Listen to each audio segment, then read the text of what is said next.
panel, talk, stream, whatever you want to call it, all about building your career in esports. I'm Will, also known as Viperant, and I'm going to be hosting for you today. Massive apologies from Carmeline, who cannot be with us today to host. We've made a change at the last minute, but hopefully you can stomach looking at my face for the next hour. Fortunately for you, I'm not going to be the center of attention here. We've got 4 amazing guests who are going to come on, talk to me for about 15 minutes about what they do, their career progression, and maybe give some advice on how you could be looking at to do the same. So without further ado, hopefully we'll be able to bring in our first guest. He was just in sound check, so I assume he's here. There he is. I'm still here. It's Jamada, famous caster, coach, not so famous player. You've done some streaming recently as well. Jamada, how are you getting on? All right. Today, I'm feeling a little poorly, but generally speaking, I'm actually okay. Yeah, they've done a bad thing putting you on the panel with me, Will, for the first 15 minutes because you and I can throw some banter back and forth. But yes, we're setting up the tone, is what we're gonna do for the next 3 guests as well to come in. So basically, Jamada, for you and everyone at home, and it'll be the same for all the panelists, so you get the special treatment of the explanation. Just going to be asking you some questions about your career and what you do and how you got to where you are now. Obviously, very high level in your chosen fields, plural, kind of, And then hopefully anyone at home who's got similar aspirations can take a little bit of what you said, some advice that you give, and put it to good use for themselves. So let's just start out with the classic question on all these panels. How did you first get into esports, and what was the first kind of role you had? And for you, this is going to be exceptionally interesting because how did you go from where that was to where you are now? I mean, I think the most bare bones start is technically Belong, like 3-4 years ago. My friends were on a team. I didn't want to take the jungle spot away from my friend. So I decided to be the coach of the team instead. Because I hadn't played the game the longest, but I was definitely the smartest. Not the best, but the smartest. And that kind of turned into a bit of a pastime where I would actually then do one-on-ones with not just the team, but any, other friends, people that were just interested in, second opinions, things like that. And then over time, maybe after a year, 2 years from that point, I ended up sort of meeting people from within the UK scene, from like, UKLC, etc. And then from there, it was kind of quite fast-paced. By summer 19, I managed to get onto M&M as the assistant coach for that split. And during that year, I'd started casting. I think originally it was the UKEL. I think there was also an event at the very back end of 2018. I think it was Proving Grounds, which is where I got my first sort of taste of casting. And I was always, from then, I was kind of like, casting is fun. And then as I sort of carried on coaching into sort of 2020, around halfway through 2020, I kind of just thought to myself, casting is more fun. Just period. Casting is more fun to me. So I slowly started to make the transition from coaching to casting, and I was very fortunate to pretty much immediately get a spot on the NLC Full Open at the back end of 2020. And from there, that turned into UKLC plus NLC, and then eventually EUM after one split in spring. And then obviously the last couple of months, I got the LEC appearances in the EUM again. So yeah, the transition period was kind of weird, more because I treated casting more like a secondary or a derivative of coaching, and I would kind of put it like this. To me, the audience is kind of like my players, where we'll have something on the screen, obviously the game, and then I will break down what I see on the screen in the most simple way possible that still captures the top end of sort of the player bracket, but also, people that maybe aren't so are a little newer to sort of competitive concepts. Oh, that's really interesting. So the concept of kind of like coaching the audience in terms of teaching them how to be better at the game through the entertaining gameplay that's happening. on the screen. That's really interesting. It's fascinating to hear kind of the methodology behind casters and entertainers and streamers and all this stuff in terms of how they view what they do. Of course, I've done some casting in the past as well. I love how you did the classic like downplaying of like, yeah, and then I did European Masters after one split, and then recently, LEC appearances and more European Masters stuff. European Masters semi-final this split, I believe, unless I'm mistaken. Both split semi-final. Okay, no big deal. That's fine. Like the small amount of bullying. It's okay. I'm sad we didn't get one in, this year. Honestly, I was upset about that as well. Yeah, I didn't get to work with you. I got to work with lots of amazing people though, so it's fine. Next time, next year will definitely be the. I don't know if European Masters is ready for that level of. I don't know either. Whatever this is. I don't know if they're capable of coping with this, with just the true power of the casting duo. But going back to your coaching just a little bit to touch on that before we get deep diving into the casting, which is what you do now. Obviously, you worked as an assistant coach. You worked with quite a few very, very good coaching minds, both opponents and, of course, as an assistant working under. I believe it was. You're gonna have to correct me if I was wrong here, but I believe you worked under Pad at one stage.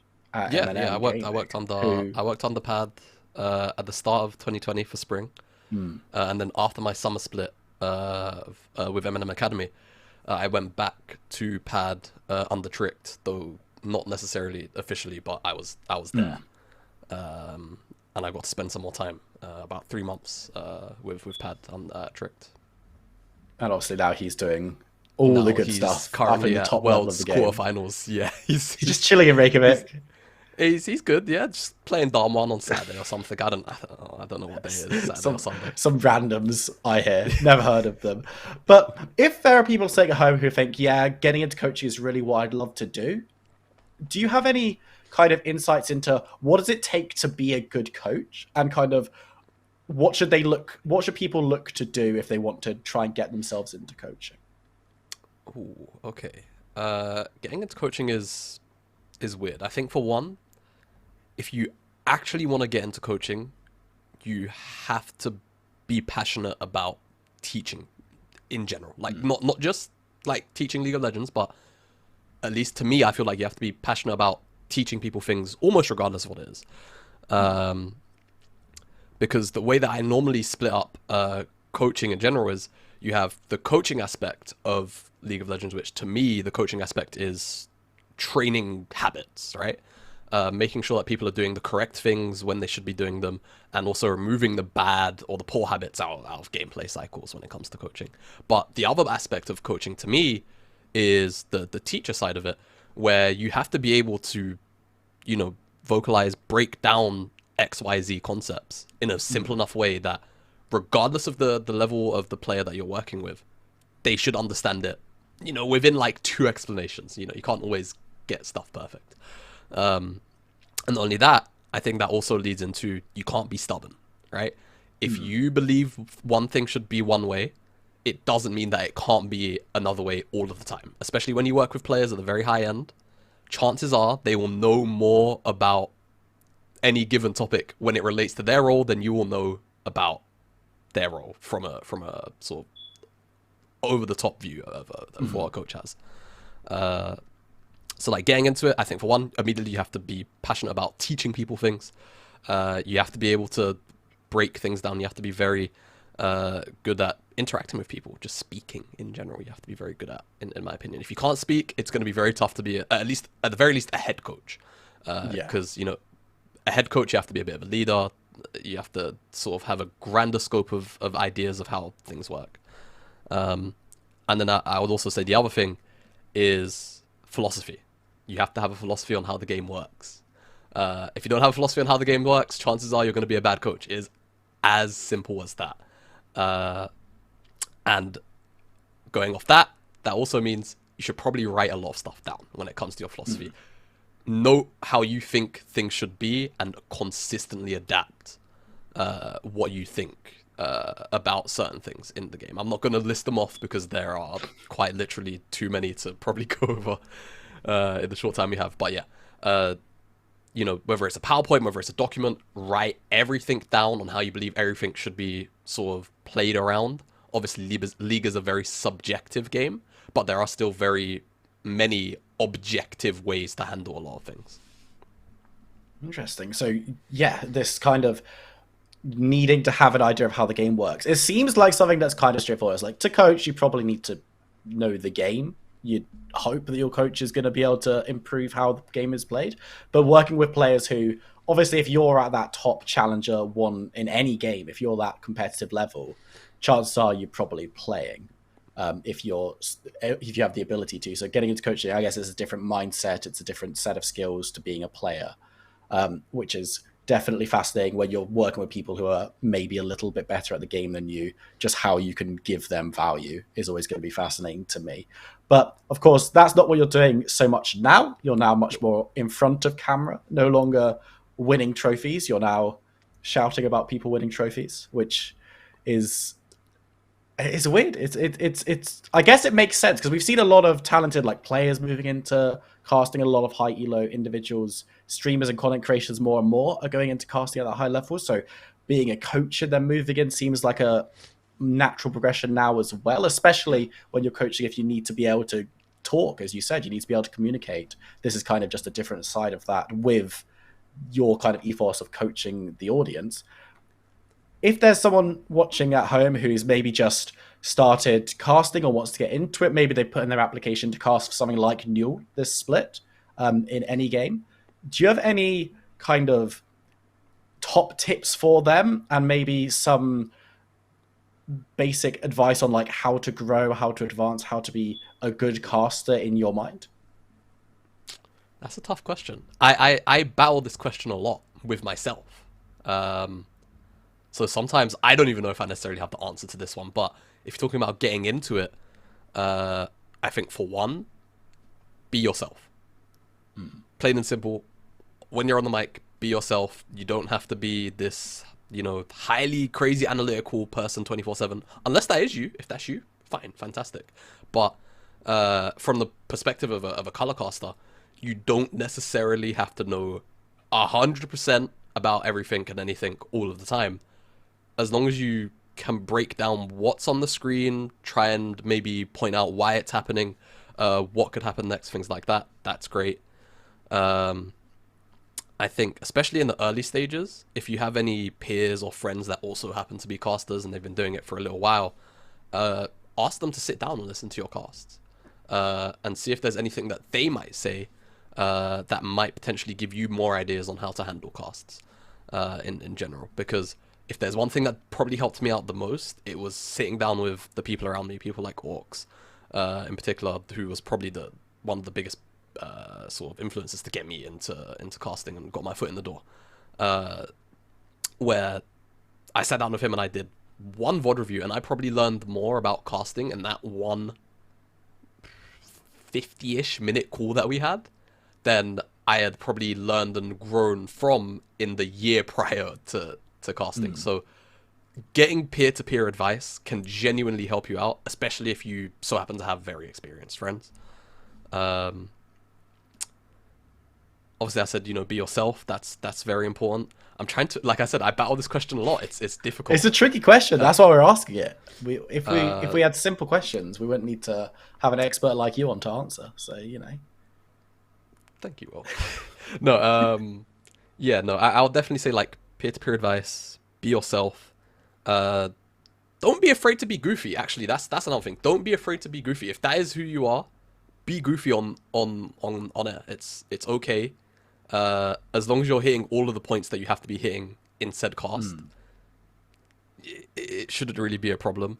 I guess a better way, because as I love my one-liners, don't be afraid to be a comedian on it. It's okay. You can make jokes.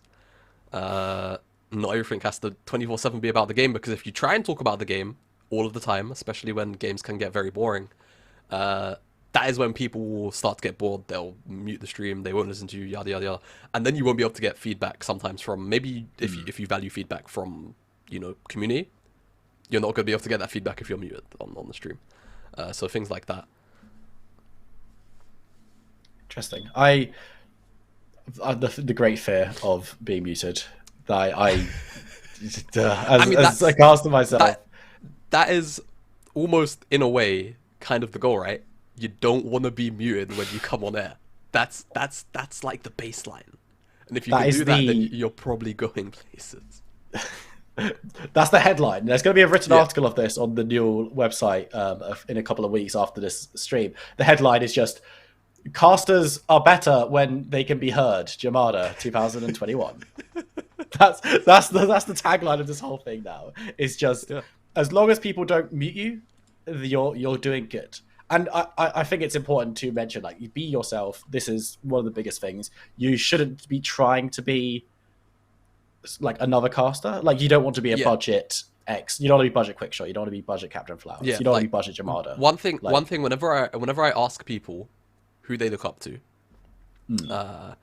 I will always say, don't don't try and be the next, whatever caster. Like you just mentioned a couple of casters. Like for example, my personal inspiration is Papa Smithy. I'm not trying to be the next Papa Smithy. I'm trying to sort of go at the goal that maybe he was looking for. But that doesn't mean I'm trying to be the next Papa Smithy. yeah, So it's more along those lines of, there's a really, it's a bit corny, but there's a phrase. I'm trying to figure out what it was. Like chase the goal that they were after. okay, Don't chase after them. Chase the goal that they were after. So in that sense, if you wanna, if your inspiration is or was Deficio, right? Even though Deficio's not been casting for like 4 years now, try and chase what he was after. Don't try and be the next Deficio, because you don't want to be sort of just known as, oh, this guy is the new X person. You want to be known as whoever you are. yeah, absolutely. Unfortunately, Jamada, we've actually run out of time. No. So Yeah. I'm sadly gonna have to let you go. But thank you so much for your great insight as always. Before I let you go, is there anything you want to plug? Anything that our viewers should be looking at? No. I mean, No. if anyone wants to, if you want to follow me on Twitter, sure. But make sure you follow all of the wonderful people that are gonna be on the show after this, regardless. And obviously all of the socials attached to the new Hitmarker club we got going here. Amazing. Well, Jamada, massive thank you for sitting down with me, and have a good evening. Have a good rest. I know your sleep pattern is somewhere, so good morning to you, I imagine. All right, send me off, Phil. Send me off. I've had enough. Phil, get him off so he can't bit- respond. He's gone. Amazing. Well, it was great to hear. So, just a quick one. If you have heard that and think, casting sounds like a good one, NUEL are still looking for casters, especially students or people who have a little bit less experience. So make sure you head on over to Hitmarker, where you'll be able to find all of the NUEL casting opportunities that they currently have open. They close on Monday, so you're going to want to get in there quickly. So, moving from one side of the camera to the other side of the camera, of course, we've got Hajimada, the amazing caster. We're now going to bring in the esports product manager at Blast. Tasha is going to be joining us on screen. There they are. Hello, how's it going? You? I'm doing great. I'm excited to sit down and talk to you about all the stuff because we just talked to Jamada, who's a caster, and there are casting opportunities available. You yourself have worked extensively in broadcast production, and NUEL also has broadcast production roles available right now. And of course, you have some history in that organization as well. But maybe we'll touch on that a little bit in our first question. So, how did you first enter the esports scene, and what was that role, and how did you move from that role to the role you're in now? Yeah, so I started out my first kind of foray into esports, I guess, was with the University of Manchester Esports Society. So I started out as a social secretary there, and then was president for 2 years, and we ran King of the North. So I did a bunch of like project management kind of stuff with King of the North, and also broadcast stuff. And then moved into freelance broadcast positions. So I was an observer for PUBG and Overwatch and Rainbow Six, and then moved more into like production focused roles, so like technical director or producer. And while I was freelancing, I got a full-time role at NUEL as creative director, which is where I was like 2 months ago before I started at Blast. And now I'm a esports product manager at Blast. So it's a similar kind of thing to what I did at NUEL. The same kind of a big picture, like end product. What do the audience get? What do the like players get? What's the experience like? That kind of stuff is similar, but the actual day to day is quite different. Awesome. It's always fascinating to see, because I started myself in the production side. I started as an observer before I moved into casting, and now with Hitmarker as well. So it's always fascinating to see how people can grow and change, and where there are maybe some other careers where it's one thing, but you just kind of do it in a more senior fashion, moving from observing, which is a very specific skill set, into the more broadcast production, and now into the product management. So there are, as you say, bits that are similar, but bits that are new. That's really, really interesting to hear about. And that kind of leads us on to our next question, where with being an esports product manager at Blast, what does that mean day to day? What are you doing each day when you sit down to get to work? And is there anything important for your role that people might not expect you to be doing quite frequently? Yeah. So on the first bit about kind of like my day to day, we have a big event coming up in November. So at the moment, it's a lot of meetings. So yesterday I had like 7 hours of meetings, and it was the same the day before that. But in between all those meetings, it's a lot of planning, like how the show is going to look and how it's going to feel for the audience. And it's planning what graphics we're going to need, what content is going to be on the broadcast, how the fans will be able to kind of interact with the broadcast, how they will be able to have a really good experience that feels like super cool, but also is actually authentic. And also like a lot of meetings and planning about the venue and how the venue is going to look, and like when people walk in and they see like all this big like branding wall, and they walk through like a tunnel, so that they feel like they're actually in something really cool. So I guess in terms of what's important for my role, it's really helped me so far to have that kind of good grasp on broadcast production. So knowing the processes that go on in the gallery, like behind the scenes, knowing the kind of things that feed into like the final product, because it means I can kind of leverage that knowledge to add things to the show, because I know that like what's possible and what isn't possible, for example. And it's also something that might be a bit of a surprise, is actually like being really creative, and coming up with super weird kind of thinking outside the box ideas to experience for the fans and to make them feel part of the show.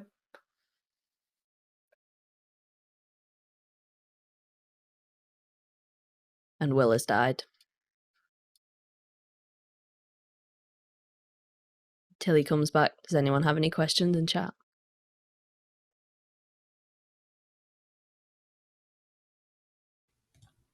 Hello. Hopefully, am I back? Oh, he's back.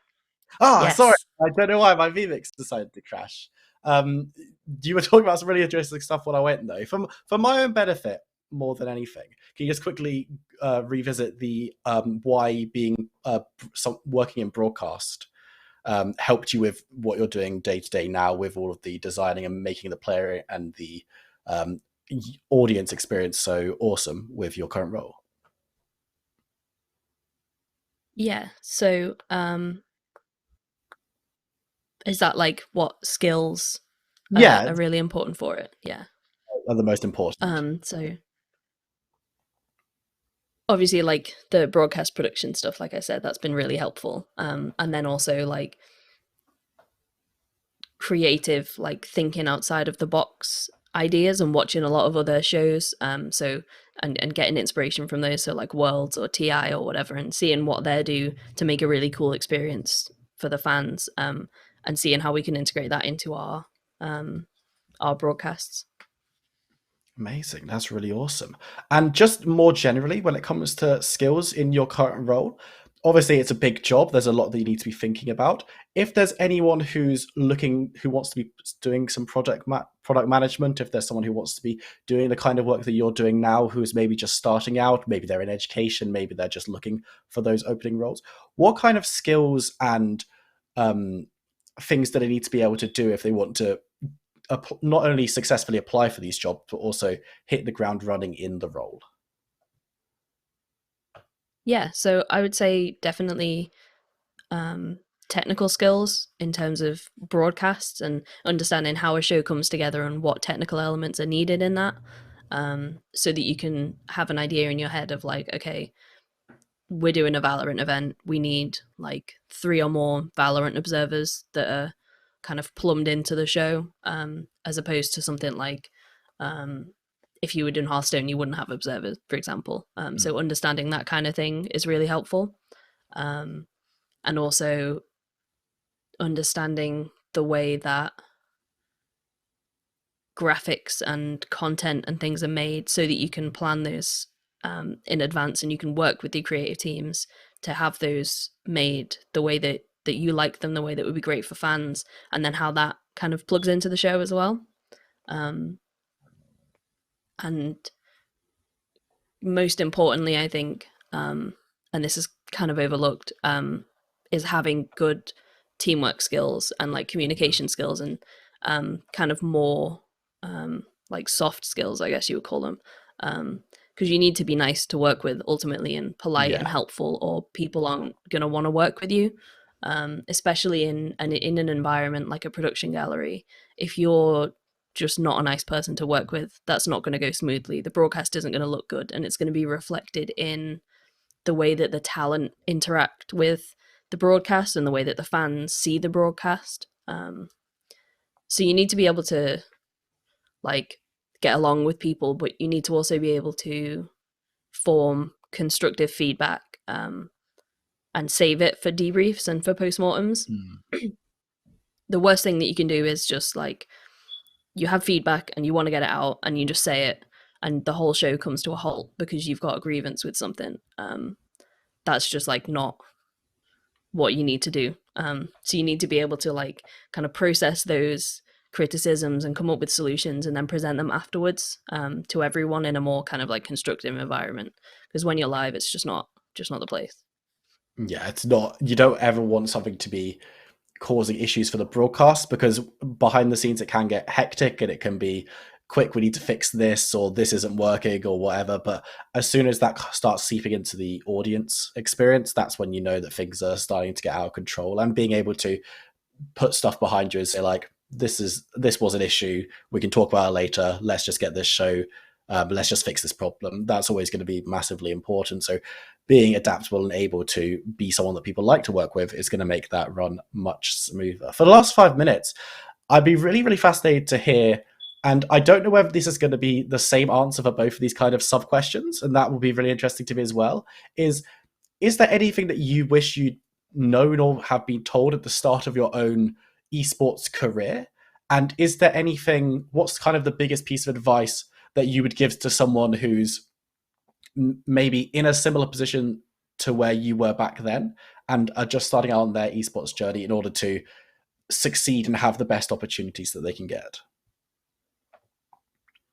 I wish that I'd asked my co-workers and my freelancer friends what they were being paid, so that I could have a baseline to go to companies with. So when they came to me and said, what's your rate? Or they came to me and said, we'll pay you 50 quid a day. I could be like, no, that's ridiculous. I know that everyone else is being paid like 100, 200. That's something I wish I could go back and tell myself, because there are shows that I've worked for 70 a day, and then I've later found out that other people were on. And it's important for yourself, obviously, so that you can actually afford to live, but also for making sure that you're not undercutting other freelancers in the space. Because if you agree to work for 70 a day and another person is no longer being considered for a job because they came in and said 100, which is perfectly reasonable, you've undercut them kind of not even intentionally. And that can be not very nice. Not a very nice feeling for the other person or for yourself, because it undervalues yourself as well. And then in terms of advice, I would suggest just like talking to everyone that you work on events with, because usually with esports events, especially when it comes to like the broadcast gallery, there's people from all different backgrounds. And it's really cool to just talk to them and be like, okay, so what's your background? And they'll say, oh, I came from like Sky Sports. And you'd be like, you can learn about how Sky Sports does stuff. Or you'll talk to the next person and they'll be from like, I don't know, like a teleshopping channel. And you can find out about how productions work on a teleshopping channel. And like learning about how they got started in the industry, how it works in traditional TV or traditional sports. And then like following them on Twitter or on LinkedIn, just so that you can connect, and like maybe you'll work on a show with them again and you'll be able to be like, oh yeah, I remember this person, like you worked at Sky Sports, didn't you? And then you have that rapport with them and you're making connections, which is super important. Yeah, being able to network is always something that's maybe undervalued by people who are just looking at a job and going, ah, yes, this is what I want to be doing. These are the skills that it takes. But being able to kind of communicate, yeah, as you said, having these soft skills, while they're not always the thing that you want to be screaming and shouting about when you're writing your cover letter or resume for a particular role, they're super important to have success, especially when you're freelancing or if you're on shorter term contracts. Being someone that people like working with, and someone that's interested in always growing and trying to be a better whatever they're doing, observer, caster, product manager, whatever they are in the role with, being someone that is looked on positively is always going to be helpful to get that next freelance gig, that next contract, or potentially even a full-time role in the future when they are going through that. Tasha, it's been an absolute pleasure. Before I let you go and get on with your afternoon/evening, is there anything that we should be keeping an eye out on you for? Is there any social media we should follow? Any big projects that you can tell us about? I don't think I can talk about my projects, but Ooh, secretive. you can follow like you can follow me. My handle's underneath here somewhere, and Will as well. And also the NUEL, at the NUEL, twitter.com/the NUEL. It's great. It's great. You can also follow Hitmarker. Just a heads up, you're allowed to do that. Sorry, too. Hitmarker. We're not. Yeah, good. Just had to make sure that you get the. It's on my chest and everything. I'm on brand today. Tasha, it's been an absolute pleasure to talk to you. Thank you so much for your insight. It's always great to hear from you, and good luck with your next secret project that we're not allowed to be told about, sadly. But sorry for the disconnect and for the eagle-eared amongst you for a little bit of beeping. It's my CO2 alarm, but don't be alarmed. It's broken. So apologies if you're getting a little bit of beeping coming through.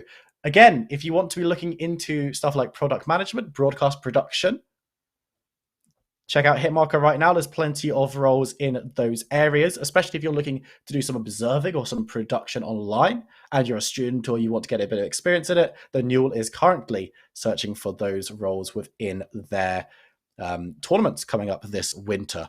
I believe that they close on Monday as well as the casting ones, so make sure to check them out on Hitmarker if you want to be getting some experience in these areas.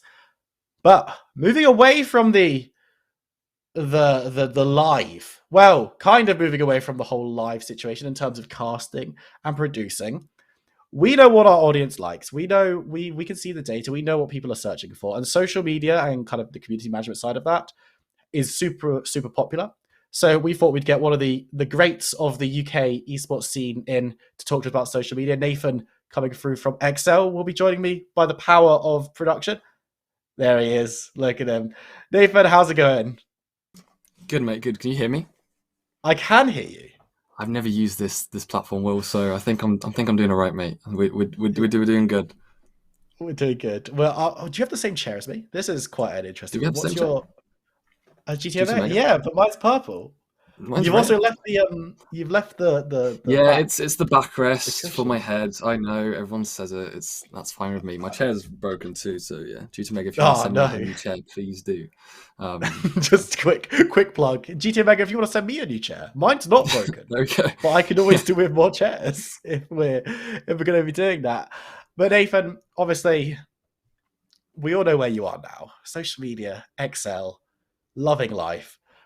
But how did you get into the esports scene? What was kind of the first step in? What brought you into this kind of area? And then how did you get from entering esports to the position that you're currently in? Yes, I've always been interested. I guess firstly it starts with gaming, right? I think everyone starts interested in gaming. Don't think anyone jumps straight into like competitive side of things. So I started watching Nadeshot and Scump back in the day. I was definitely a Call of Duty guy. Call of Duty captivated me. I loved it. I wanted to like play professionally for a short while. And after trying that, I was like, yeah, I'm not great at Call of Duty. Maybe I shouldn't do this, but I did want to work in this space. I really, really wanted to work in this space. And I was thinking, okay, what are kind of the routes available right now? With Nadeshot and Scump being on Optic, I started following a bit more of Optic Gaming and what they were doing with competitors like FaZe.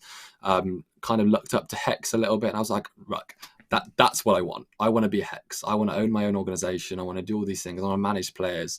This was when I was 15. I was like, I maybe had no clue what that entailed and how confusing it was and how many skills it would teach me. But I started my own organization in 2015. Look, for the first 2 years, it wasn't really an organization. If anything, it was just like a clan with friends that just had loads of different teams that played Call of Duty. And even I played for a little bit because I still wanted to kind of tick off that box.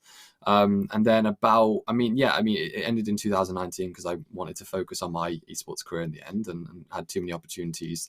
That was really difficult to keep Radiant going. But I ran Radiant for 4 years. I did, I guess, everything from, as the owner of an amateur organization, you don't just cover one area. You don't look after, a multitude of staff that cover areas. You look after volunteers, which is somewhat difficult sometimes because there's no real motivation for them to do anything, of course. There's no really paid gig or anything like that. But it taught me absolutely tons of skills. Like obviously social media was definitely one of them.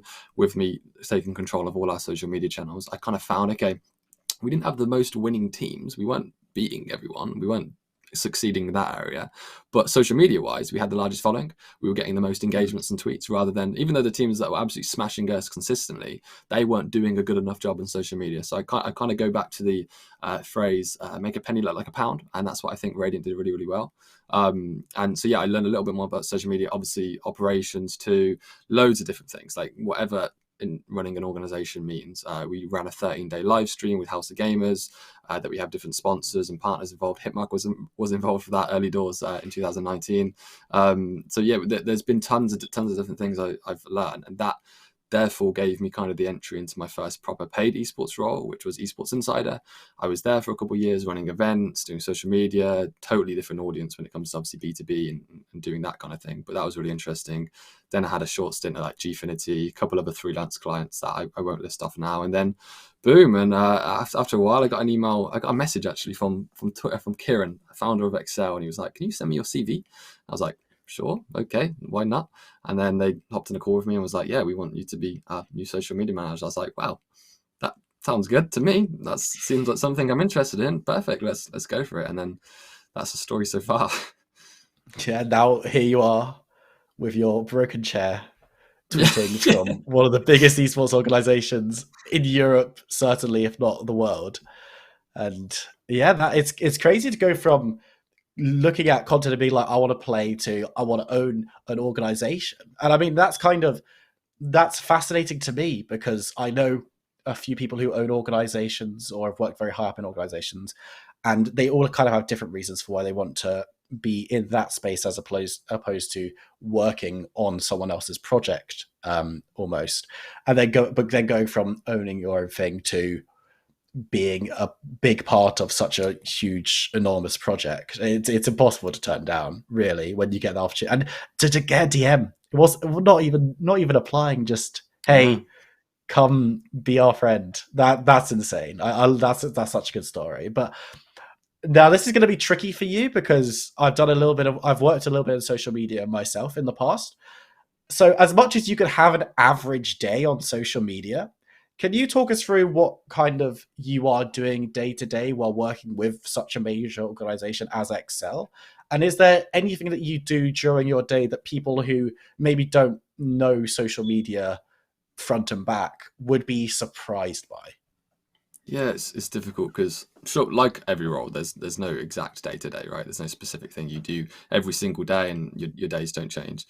Even more so with social media, because social media also depends on other factors that are happening inside the company. What's going on? Are we doing any marketing campaigns? Are our players, are our teams playing? Like if they're not, then what are we posting then? So my day to day changes absolutely every day, every week, every month. It's hectic. I kind of put down like a list of like what I have done at Excel, and this doesn't cover absolutely everything, but to go through a few, and I'll quickly rinse through them, like populating all social channels, that's an obvious one. Creating content, community management, copywriting, strategy, actioning part of deliverables, ideation, supporting player socials, stakeholder management, promotional plans, paid media, creating reports, presenting data, live game coverage, website content, tone of voice.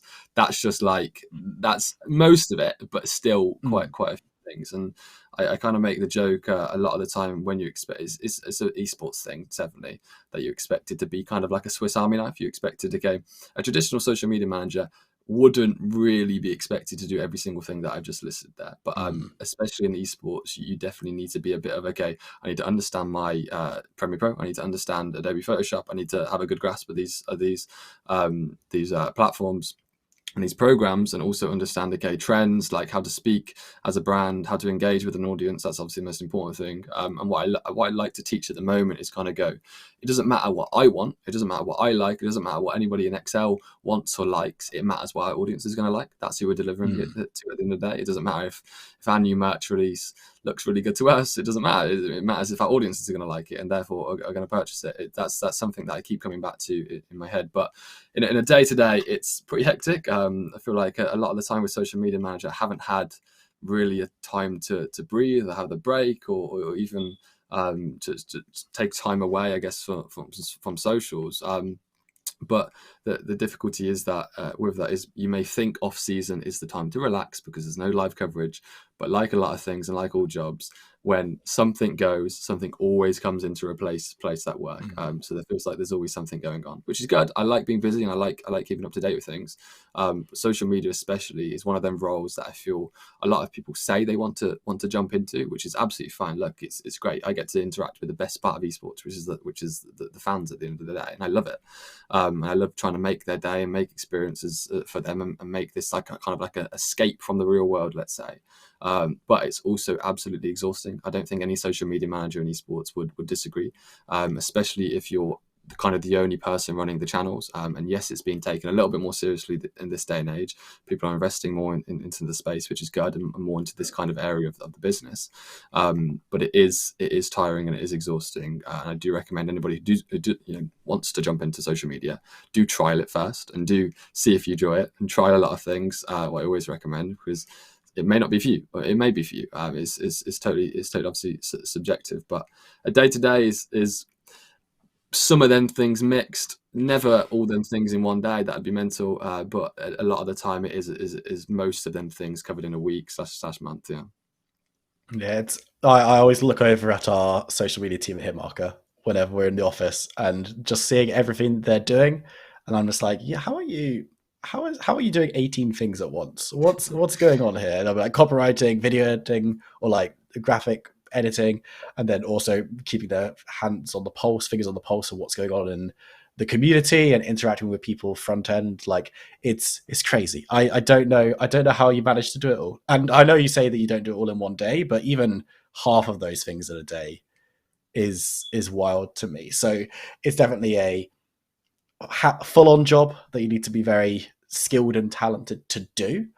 And speaking of skills, what are the most important skills if someone's looking, they're sitting down on Hitmarker and they're looking at a social media job and going, that's what I want to do, I want to be a social media manager? What are the most important skills that someone who wants to do that should be looking to develop before they apply or during their application? And is there anything that you need to succeed in a top level esports organization like Excel that maybe people won't have considered before going into a job application or a role?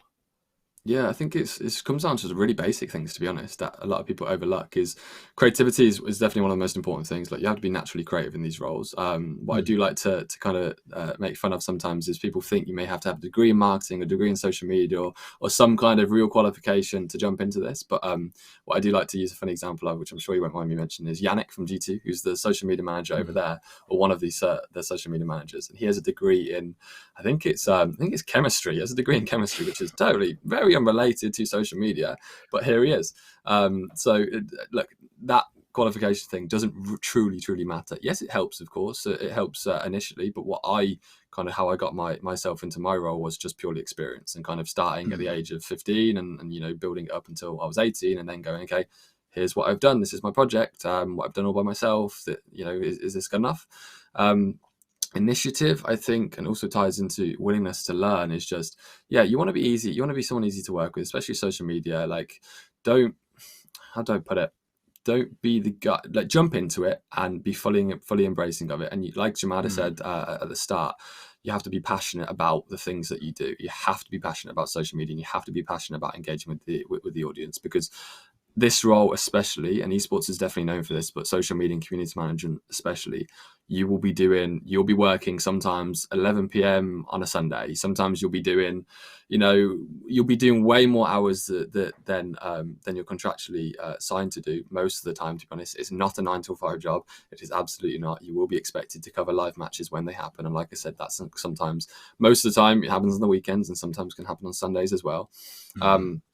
So be prepared for that, and if you're not prepared for that, then simple as that, social media just isn't for you.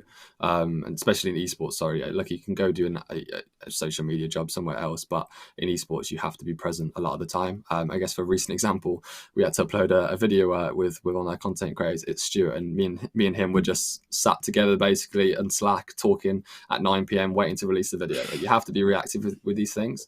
And as much as it is really good to get time away, and I absolutely recommend people to get that, to get breaks often, you do need to be willing to be prepared to jump into this role and pump a lot of time into it. Willingness to learn is obviously super important too. Like, just being willing to kind of accept new ideas from different departments. Yes, at the end of the day, nobody should be able to argue with you what the audience wants, because you engage with them every single day. You should know that. But there will be ideas and pitches from different departments that you should be open to. And then really, I guess the willingness to learn comes from is just pick up platforms, loads of different platforms to use out there, loads of different programs to learn. Make sure you're learning constantly, and you're picking up loads of different things. Especially since Excel, when I joined Excel, I was like, I must be pretty experienced in social media management to get this role. I have learned so many things since joining, so many things that I've learned since joining in March 2020, that now I'm in a much better spot as a social media manager. So there's tons and tons of things to learn. Absolutely. There's a lot going on to get into a role, and again, it's one of those things where there are a couple of roles in esports, especially, where you look at something and go, "This is a dream role. This is everything I want." But then when you see the work and the effort that goes into it, and all the different skills, and the late nights and the early mornings, it's kind of, that's where you weed out the people who are just like, "I like posting the memes on the Twitter, and I want to get 200 likes on all of my, or more than 200 likes on all of my tweets." But as you say, really good to know what you're going into, what you'll have to be prepared for, and then if that is you, then you can have an amazing job, because as you say, it's fantastic to be able to work with fans every day that you get into work. And I'm sure that's a massive pleasure. Doing some customer service myself, being able to work with users is always the best part of any job, because you're helping people out. We are running pretty short on time, but before I let you go, I want to ask, what is one thing that you'd wish someone had told you when you were first starting out in esports? What's the one thing that you wish you'd known? Can I do 2? Or can I do 3? I'll speed run them. I'll do them really quick. Okay, you could speed run, but you have to be quick. Yeah. First one, networking. Go speak to people. I know events didn't happen during COVID, but message people on Twitter, follow people on Twitter. Most people are willing to help. If you don't have anyone to help, I'm happy to help you and connect you with some people. Do that. Networking is absolutely key. Get to events and speak to people. Esports Insider was a great start. Second piece of advice, get started. Do something now. Don't think about it and think, that sounds really good. Go do something. Go do a volunteer job. Go try an internship, go start your own project, do something now and start it up. Like, yes, it's very difficult in this day and age, but do something. If you get started now, then you're going to be in a much better spot in a year or 2 years or whatever it is. And then thirdly, provide a solution for people. So I use the example at 100 Thieves. When 100 Thieves started, everyone was really excited. Yo, Nadeshot, can I join? Can I join your brand? It's not interesting to him at all, surely. Like, if you tweet him and go, okay, and offer, maybe you spend an hour on a presentation or a couple of days on a presentation and present to him and tweet him, or do a creative video and go, look, this is what I think 100 Thieves needs to do better. Here's why I'm the right person for that. This is what I can offer. I can, plug in a gap that right now you're not doing too well. Don't tweet them and go, look, your Instagram's shit. I can fix your Instagram, make it look brilliant. That's not how to make friends. Don't do that. Yeah, but if you want to get someone's attention, offer them a solution. Otherwise, yeah, they're getting thousands, if not hundreds of thousands of people tweeting them, can I join? You're going to be one of the standout people that are offering them an actual solution to what they need, right? And you're offering your services, and that's going to jump a couple hurdles already. Nice. Any Was percent. that quick enough? Career advice, world record holder. Radiant over. There we go. Stunning. Thank you so much for coming and chatting with me. Anything that you want to plug before we let you get on with your afternoon? No, nothing to plug. I don't think you'll be watching, but 2 months ago, we had another person come join on social media team at Excel to help me out, and that was absolutely. He's made a huge impact for my life, because it was 18 months just me running socials. So shout out to Josh. That's all I want to do. Shout out to Josh. I don't know his Twitter off by heart, so I'm sorry. But he's a great guy. He's really helped me out with socials, and yeah, I don't say it often enough. Call yourself a social media manager. Don't have everyone's ats memorized. Yeah, right. Outrageous. Well, Nathan, it's been an absolute pleasure. Good luck with more off-season stuff, and I'm looking forward to seeing what Excel comes out with in the next couple of months. Thanks, Will. Cheers, guys.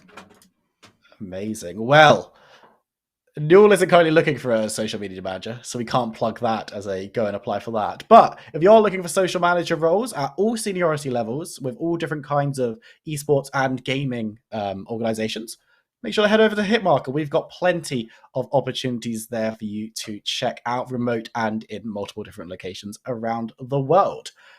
But we have one more guest coming on in to chat with me about their job, what they do day to day in esports. And if you've been around the UK scene in the past couple of days, you've seen some big moves from the organization. We've got Alex coming in, esports manager at London United, who's going to be chatting with me about his role and everything that happens. If Phil's going to do the production magic, there it is, production magic. Alex, hello. Pleasure to have you on. How are you getting on? Yeah, really good, really good. These last, it's only been 2 months I've been at London now, but honestly, it feels like a long time. We've done so much stuff in that time, keeping me on my toes, that's for sure. And it's definitely a change of pace from everything I've done previously. So it's a huge learning experience for me as well. So I'm loving it. Yeah, it's seeing everything that you guys are doing is really awesome, and seeing the progression. We're going to talk about that a little bit as well. Good to see that you're also on brand. I like this. Yeah, I've gone for no one else has done that today. Shocking, really shocking. Come on, guys, I know, gotta right? get your brand out there. It's all about the eyeballs. Is the marketing genius on display? I'm surprised Nathan hadn't done it. Yeah, I know, right?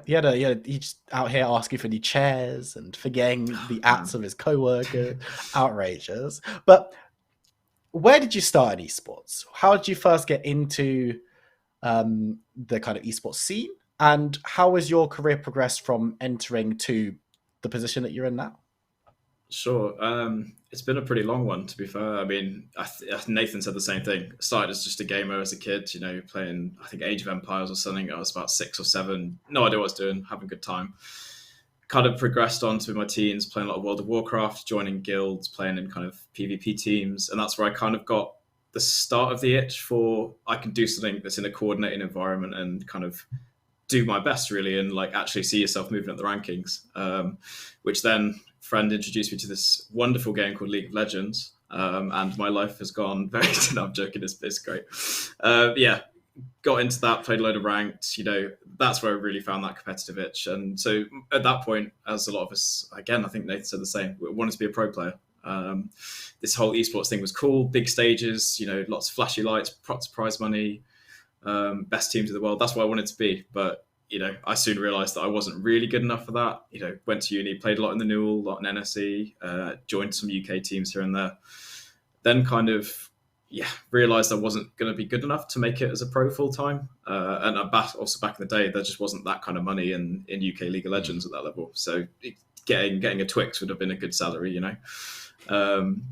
Then so I moved on to management. I did a split with Wind and Rain. I think we came like 5th in the UKLC, and then moved on to work with Darkspawn.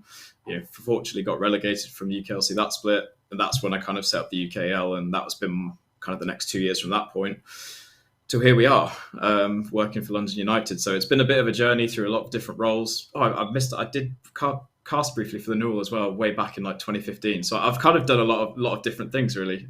Finally settled on kind of a management position is where I really felt like I was kind of excelling. Well, we had to just bring you in because you covered like all of the other esports jobs. So it's just like, bit of a jack of all trades really, yeah. Yeah, exactly. Just been working in so many different positions, changing and kind of having little bits of experience at different, not only just in different like sectors, in like casting and management and founding and playing and all of this stuff, but also at lots of different levels. So starting amateur, collegiate, and then kind of the UK scene, which is a bit higher than that. And then of course coming in with the UKL, founding that, and now with London United, which is a level up again. It's really awesome to see that kind of progression. It's always great to see endemic talent in the UK scene climb within the UK scene, rather than doing the 2 years and then I'm gonna go be big in like do something Germany. Else. Yeah. I'm gonna be huge in Spain, the classic.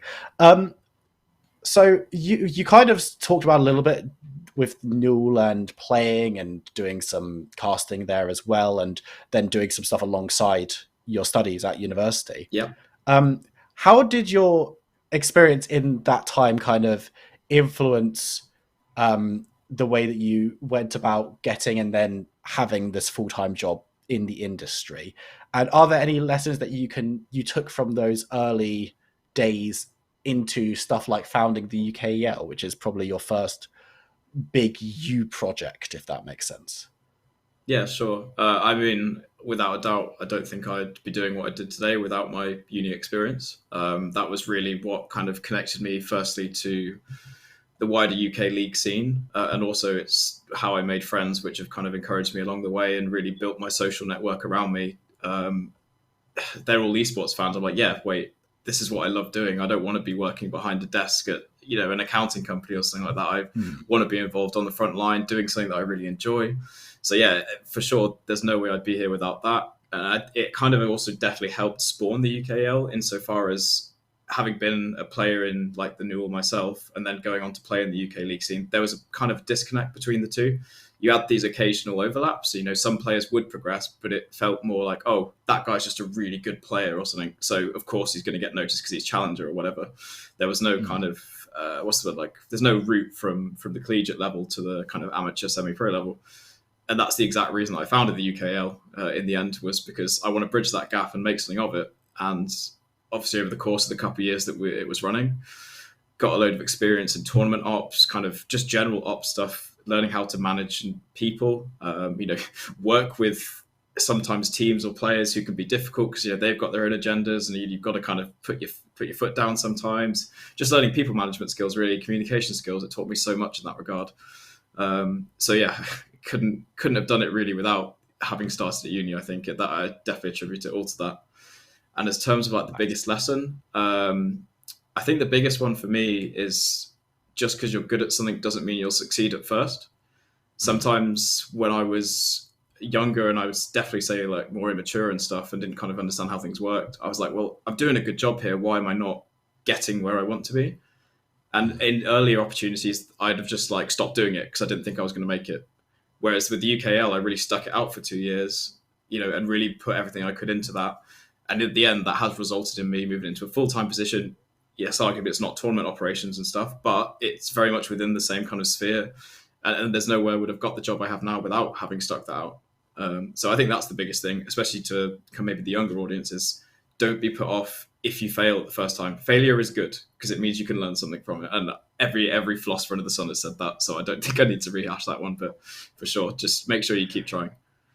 Yeah, I mean, the idea that you got this awesome full-time job that you have now within esports by, yes, you had a lot of experience beforehand, but having a project that you started yourself, it went from seeing where there was a gap in the market or seeing there was a need somewhere to going through and seeing it through and battling through and improving and making it better and kind of seeing growth from every angle at every stage until you moved out of the project. Is That's always great to hear, because there are a lot of people who talk about what are we doing, what should I be doing to get into esports, and we often talked about this on an earlier panel with some really awesome people about how they can start their own thing and how they can make that successful. So seeing that there is marked success in that area from people in the UK scene, which is where a lot of our audience comes from, is always sensational to hear, essentially. Looking at your current role with London United, again, it's going to be similar to with Nathan, where I imagine there's not a average day where you sit down and you do first bullet task point one, I task made two, on my task notes. three. But what do you do day to day? And is there anything super surprising that people maybe won't consider when they see the term esports manager on your job title? Sure. I mean, as you kind of said, yeah, there isn't really an average day. And in a way, the title alludes to that. I'm doing everything esports related. Well, obviously, we are an esports organization. You know, we obviously have a commercial department, you know, a socials team and all that stuff.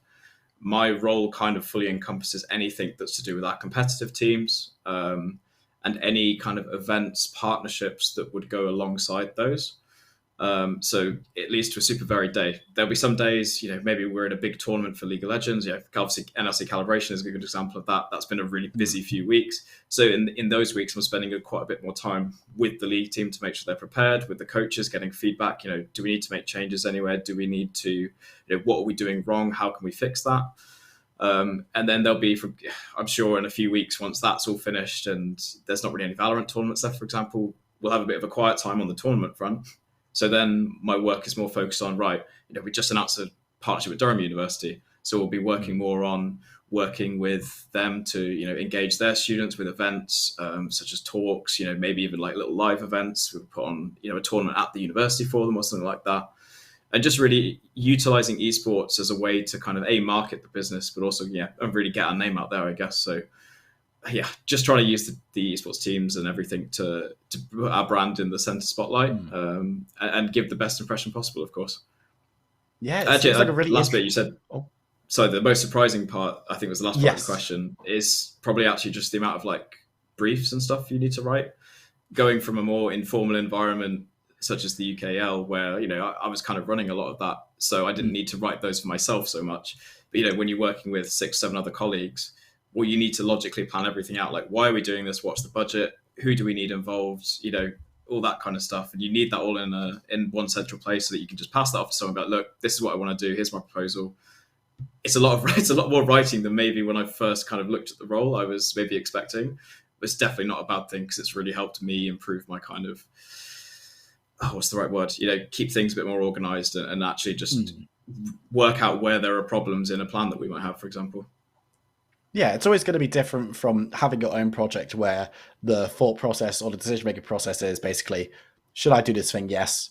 Cool, I agree, let's do it. To somewhere where you're working with external partners or you're working with other actors, and you need to all be on the same page going forward, and communicating that is such a different skill. And being in a role which seems to include, obviously there's management, operations skills that are needed, but also it seems like marketing needs to be something that you know how to do, utilizing your esports assets to further the brand, working in partnerships as well, like you said, with the University of Durham, which is super awesome. Had a read up of that one yesterday when it was announced, which was really cool. His homework. Yeah, I know. I just see Twitter, basically, just on social media all the time. But it seems like such a varied and interesting role, and I think there's a lot of people who maybe won't consider esports management as kind of the dream initial, like, yes, this is exactly what I want to be doing, because they might look at casting, playing, even social media, as we were talking with Nathan, as that initial, like, this seems like the dream role because it's very front facing. But if there are people who have heard that and are like, esports management seems like my kind of cup of tea, What do you have any advice for those people? And is there any advice that you'd want to have heard yourself as you were like going into university, starting out in your esports journey, just to help you get to the position that you're in now? Sure. I mean, if you're interested in the role, I think the key kind of skills is you need to be pretty organized, because you might be managing multiple different projects at the same time. I say might be, almost certainly will be managing multiple different things at the same time. We've got to keep tabs on all of them. You know, if you can't really necessarily be a quiet person, you've got to be able to communicate effectively with your team. Obviously, it doesn't always mean that you have to be able to write huge documents, but being able to communicate clearly and concisely what you want to do and all that kind of stuff is very important. I think the biggest piece of advice, I'll go back to networking, and this is something I mentioned, I think, a month ago now when I was doing a talk at Stackfest as well, is that networking in esports especially, this also applies outside, is your single biggest friend in terms of finding a position. I've always the way I looked at it was networking is what will kind of create opportunities for you to get positions. I know this person, they're looking for this, or someone else is looking for this role. And then it's your skill set and your CV that secures you that role. You won't get the opportunity, or as many opportunities, I should say. Obviously, courtesy of the wonderful guys at Hitmarker, that's been made much easier as of the last year or two. But yeah, knowing people is a great way in, because if at the end of the day, if you know someone and there's another applicant and they don't know them, and you've got identical CVs, people tend to go towards the person that they know is the known quantity and they know what they're going to get. So it can really help you out at the end of the day. So I will never not be able to sing the praise of networking more highly, really. That's awesome, because that's something that we've heard from everyone, I think, today that we've had on talking about networking, utilizing people that reaching out to people and asking for help. And esports, especially in the UK, is quite an open community where people are willing to sit down and help you through and point you in the right direction and recommend you for stuff if you prove to be good at what you do and good to work with. So yeah, it's definitely good to hear that it's the same when it comes to the behind the scenes management side.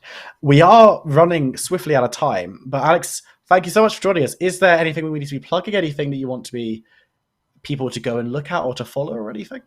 I think my handle's underneath, so I won't rehash that. But obviously, we'd love you to follow us over at London United, which is just at LDNUTD on Twitter.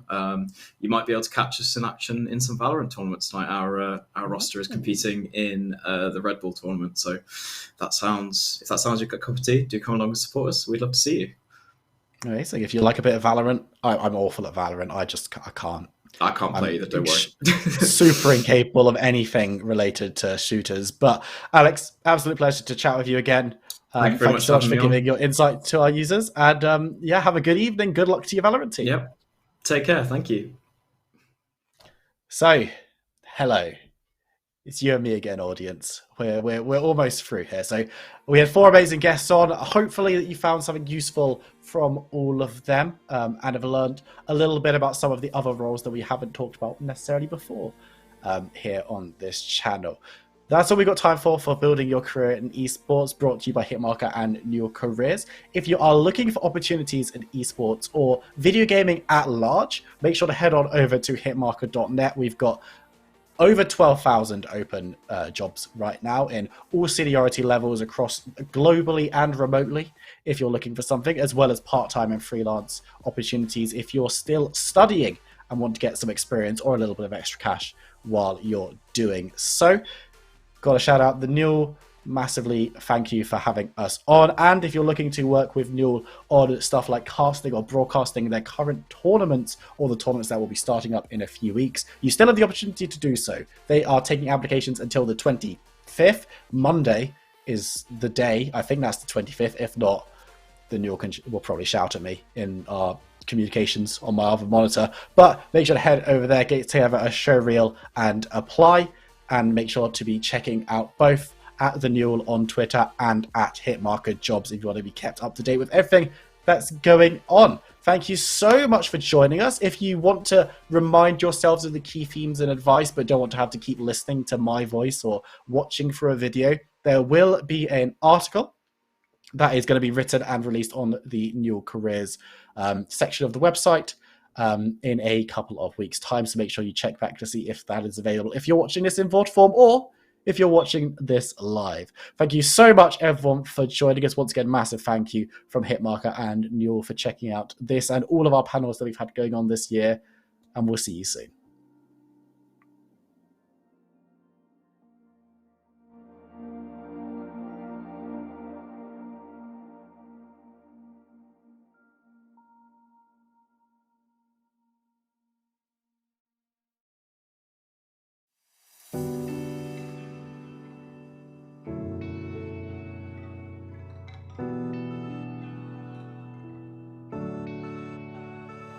I live 17 floors up, and when it rains I can feel those drops in my window pane. Lets me know that I'm still here. But when the sun comes out I will go outside. When it breaks through clouds I will give a smile. Lets me know that I'm still here. Sometimes I want to run away, to find good times again, find all my old friends. Times I said good times, find my friends again. I said I wanna have good